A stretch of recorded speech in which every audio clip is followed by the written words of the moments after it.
Today I would like to talk about William Kentridge. He's a solitary artist, doing research or exercising his artistry skills in solitude. He makes sculptures, charcoal pictures, films, paintings, and more.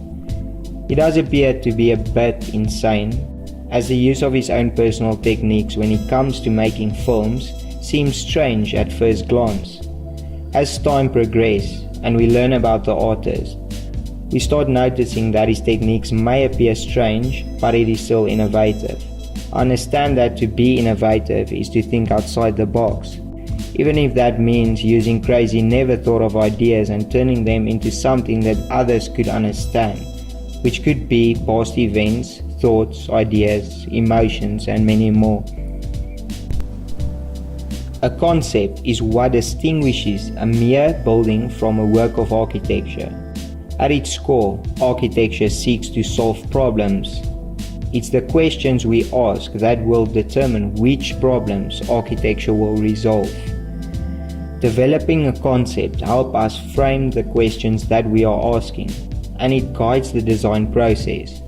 Choosing a starting point for your design can be intimidating. That is why careful planning is adequate. Most architecture can't be reduced to one singular concept diagram. Rather, it's formed by many concepts working together. There may be organizational concepts, material concepts, functional or structural or formal concepts. Before we can design the concept, we first need to understand the practical constraints.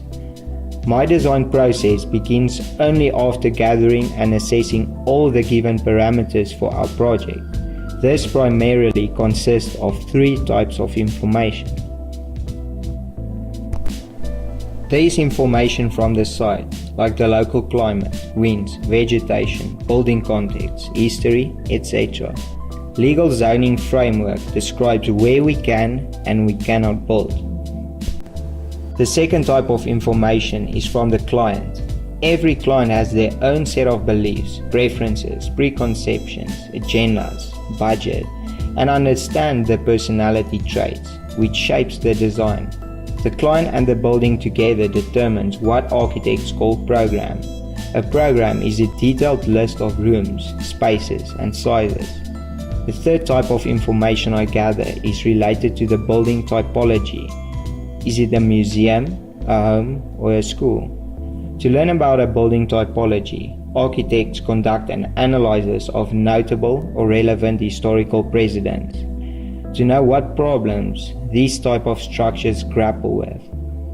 Understanding the history of the archetype allows us to approach the problems with a fresh perspective.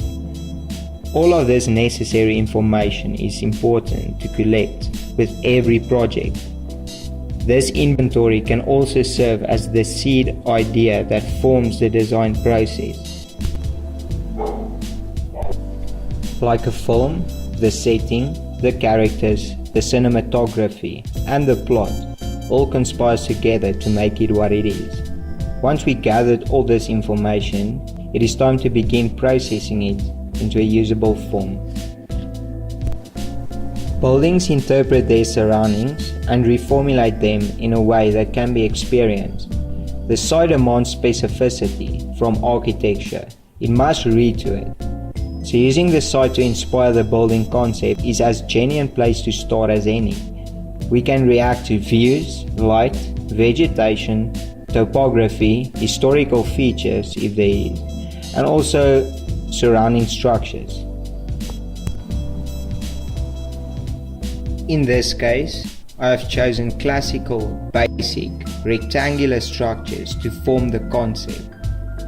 Two rectangular boxes that forms the floors and stairs that creates movement. Most of the structure will be standard concrete for slabs and basic double fire walls and single walls. The northern portion of the house will consist of steel beams that forms half circles for the patio and the studio to allow maximum light and heat throughout the evening. The house will be warm in winter and fairly cold in summer. The house plan is formed to create maximum movement in open spaces. The interior will be light colored and modern with glass covering 20 to 30% of the house and partially the roof. The entrance will be two basic columns connected to arches to give it a classical feel in the south at the entrance and a modern feeling as you move to the northern part of the house where the patio and the studio is located. The house has 3 bedrooms, 4 bathrooms, 2 offices, 2 storage area, an extra kitchen storage room, double garage and more as per the brief. This has been a very good experience for me. Thanks for watching. This is part 1 of a 3-part series. I hope you've enjoyed the video. Thanks for watching.